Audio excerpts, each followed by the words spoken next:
Okay, today is hands in a hurry. I'm gonna make plasticine hands, little hands for the little pieces, and I'm going to make two-piece molds. At the very end of this video, I'm going to laminate paper into those molds. I think I'm using 3 different types of mold releases. How to paint little pieces of craft paper into the molds. One day to make the mold bed and the hands, pour the plaster in. Another day to take it apart. The first thing that I'm doing is making a plasticine mold bed. So I took a little board and I put some slats on the bottom so that I can pick it up easily. I'm using a softer plasticine that's like my skin color. I like to use that for the mold bed. It just makes that a lot quicker.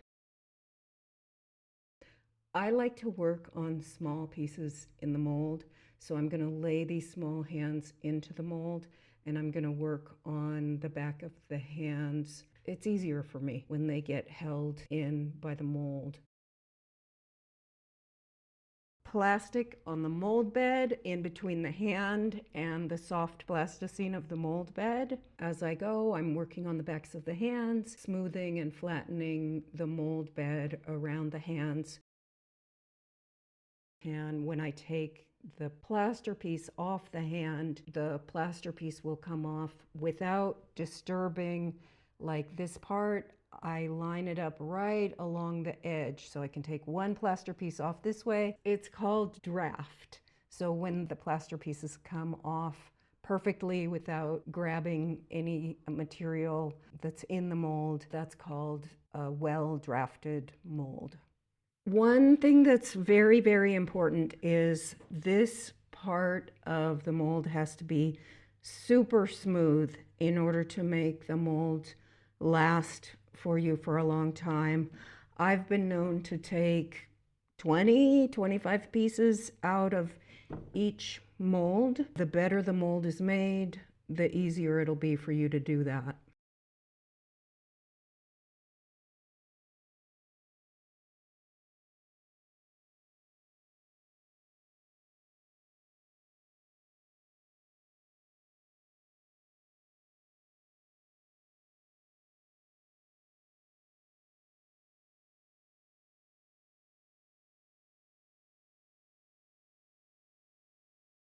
I had these mold walls made. I had like 3 different sizes made so that I can use them for all kinds of things. They work super well. I drilled them so that I can hang them on the wall. And it used to be that I would use these spring clips to put them together, but now I've started using this kind of binder clip. I put the metal mold walls around the edges of the mold bed, clip them together to make sure that you've got plasticine blocking up all of the holes anywhere where the plaster might get out, because it is kind of like pouring water into this well. The mixed up plaster will try to find its way out.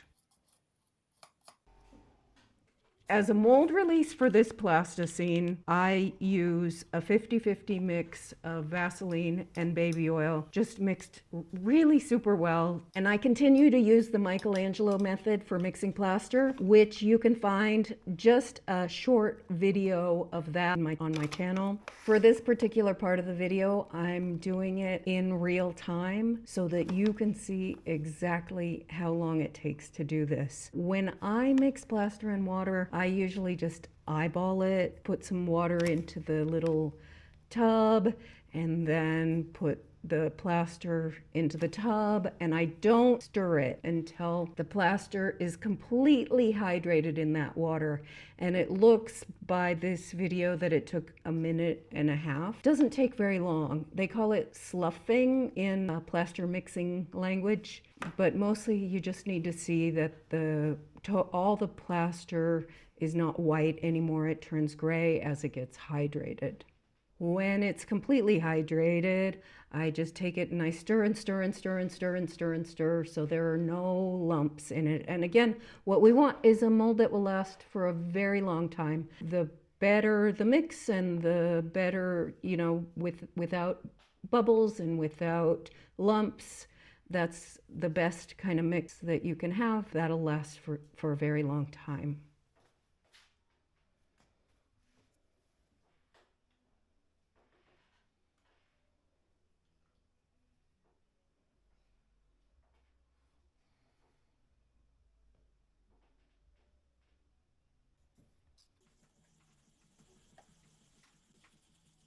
So then I use my paintbrush and I put a little plaster into the well and I paint gently around in order to release any air bubbles that might be on the edges of the hands or the edges where the mold wall meets the mold well, and get all those bubbles out. And then I agitate and agitate and agitate, and you can hopefully see a little bit that the air bubbles are coming up out of this plaster.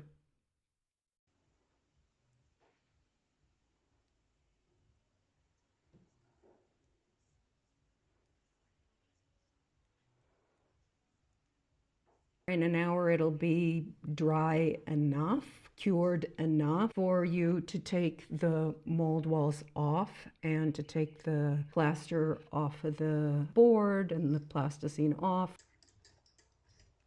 Usually I have so much work to do that's other work. I set it in the drying cabinet and then I just let it sit for 24 hours or so, and then it is plenty dry. But it does take a couple of weeks to cure properly. I use a Sureform rasp to clean up the edges of the plaster mold so that the plaster doesn't get into the plasticine. Then I gently take it off the plasticine and take it off the board. You don't want to take the piece out of the mold because it's easier to make the second piece if the sculpture is still well stuck into the first mold piece. Because I didn't finish making the hands, rebuild the insides of the hands, do the whole procedure over again.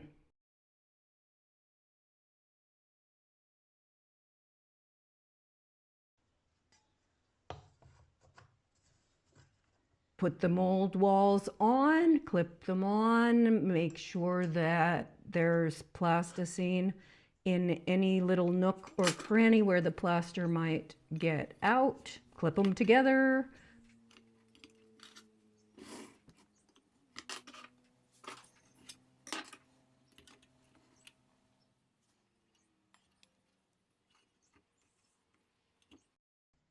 In this case, I wanted to lift the first piece of the mold up a little bit, so I put a little piece of wood inside and I gently pushed it down.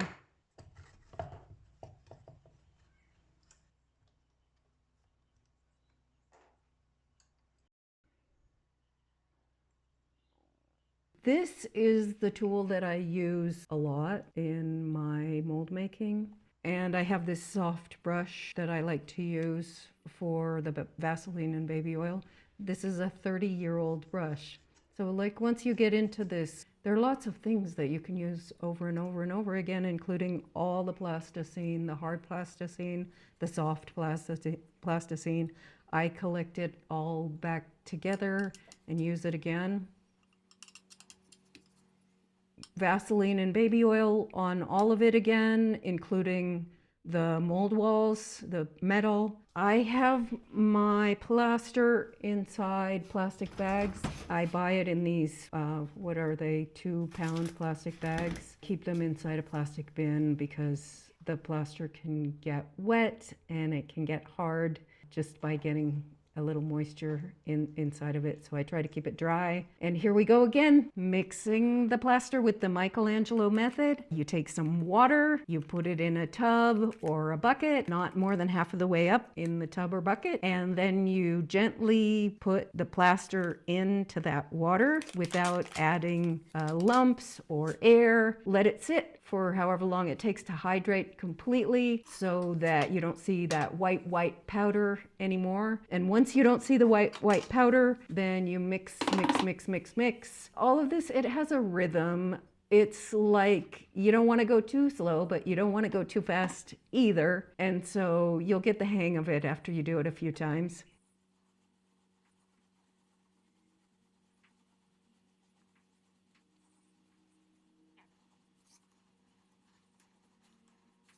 Pour a little bit of the plaster into the mold well again. The original piece of the plaster mold is down on the bottom. The hand is in there and I'm pouring the plaster for this part. And again, I have this line right here that's made by the original piece of plaster that I made. I pour a little bit of plaster in, I brush it, make sure that there are no air bubbles. Then pour the rest of the plaster in and agitate it, agitate it so that the air bubbles all come up. Let it sit again.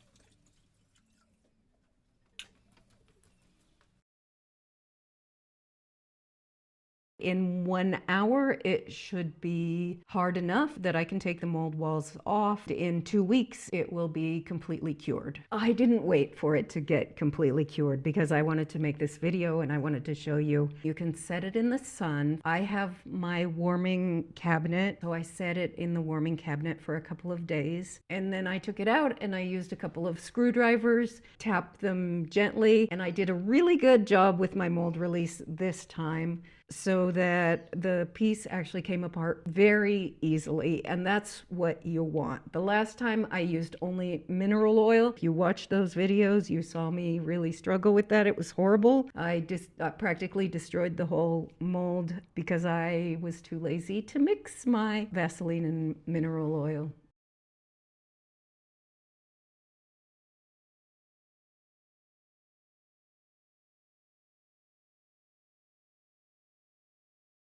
So then once it's really dry, the best thing is to have it be really dry before putting paper into it. I put 10 coats of mold soap, and you can buy mold soap. You can spend a lot of money buying that. But all I do is I put 1 part of dish soap to 10 parts of water, mix it up, and I paint it on the plaster surface. And then I wait for that to dry, and then I paint it on again. And so it's like I'm here working and I paint it on, and then I go do something else, and 15 minutes later I go paint it on again, so that I can get 10 layers of mold soap on in a day, or sometimes I forget, so it takes me 2 days. That really helps with the release of the paper. Glue doesn't want to come off of plaster. Plaster is porous, and so anything you put onto it that's liquid it'll want to absorb into the plaster. That's step number 1 for mold release.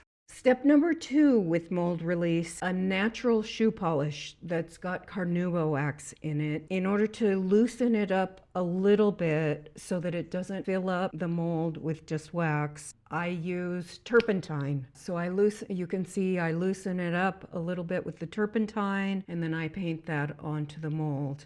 And I do that every time before I do the layering of the paper into the molds. I've already torn this craft paper into very small pieces. What I'm doing here is painting a good amount of PVA glue into the mold. I've thinned the PVA glue with a little bit of water, and then I just go to town putting little pieces of paper, one layer after another into the mold. So I basically start at one end with the pieces of paper, and I go all the way to the other end, and then I start over again and do exactly the same thing over and over.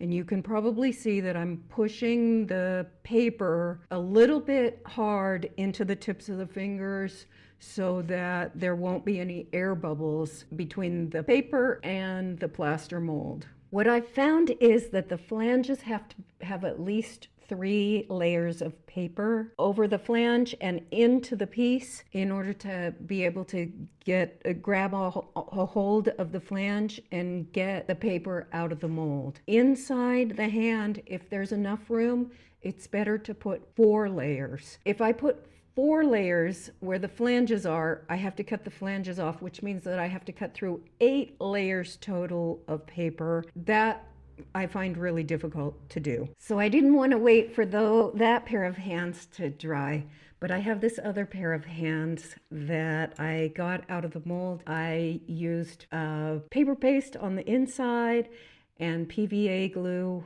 along the flanges to glue them together, and then we're going to cut them with a scalpel. You can see this process in a whole bunch of my other videos. I hope that you like this video. I hope that it explained a little bit more about what I'm doing and how you can make sculptures in your garage, in your kitchen, anywhere, in your bedroom, that are economical and relatively easy to make without breaking the bank or having to go to a foundry. If you got anything out of this video, it would be great if you gave it a like and subscribe to my channel. I'm still able to keep up with comments and questions. I respond to every single one. Thanks a lot for being here. Yada, yada, yada, and yada, yada, yada. Wow, we've got everything today. Planes and trains and automobiles in the background. Yeah, that's a lot of noise. I think you're hearing it. Oh my goodness, that's a lot of noise.